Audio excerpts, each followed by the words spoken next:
So another interesting thing is that Trump says tariffs are essentially a tool to incentivize foreign companies to manufacture in the United States. Does that strategy also require a weaker US dollar? Okay, this is a big topic, actually. It sounds like a simple question, but it isn't. Part of everyone talks about, how the jobs disappeared. Well, why did they disappear? They disappeared because you had a strong dollar.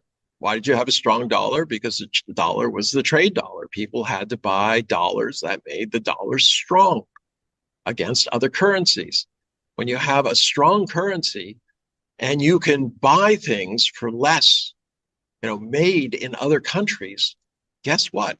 If you don't, your competitor will. And if your competitor does that, pretty soon you're going to be out of business. So you set up a chain reaction. The addiction to debt that America, or precisely Washington, had created a strong dollar, which moved business, jobs overseas.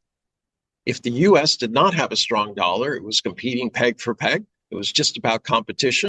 But as soon as they lost that competitive edge, of course, you don't have a choice. Even if your American competitors don't go, if your European competitors go, guess what? You're done for. They're going to eat your lunch. You'll be on the bankruptcy line. So what are you supposed to do? You don't do it. But it wasn't their fault. Term. Do they care about workers? I really wonder. I sit on boards. Some people do. A lot of people don't care about the profit. The fact is, they were reacting to realities created by government. Government addicted to debt. They didn't want to give the bad news to the American public that if you want more, you have to pay for it. So they borrowed it. And they borrowed it at cheap rates because they could, because the dollar was strong. Where is anybody reflecting and taking responsibility for this? Nowhere.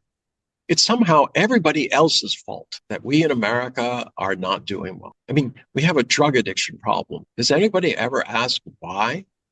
Why is the wealthiest, most powerful, militarily secure nation on earth, why do people want to kill themselves or be zonked out? Literally. I mean, the number of people are being killed by fentanyl. And it's an idea, you want to blame it on China? I hate to tell you this. Anyone with a chemistry degree can take the stuff under your sink and concoct, all right, a chemical that will kill you, but also make you high. The ability to manufacture synthetic opioids or whatever is still going to be there. Stop blaming other people. Take responsibility for your life. But do you see that in the American public today? Do you see it in any of the, quote, leaders in Washington? Very few people are saying, let's reflect, let's figure out what we did wrong, let's take responsibility, let's have a plan to figure out what we should need to do to get back on track. You don't hear it.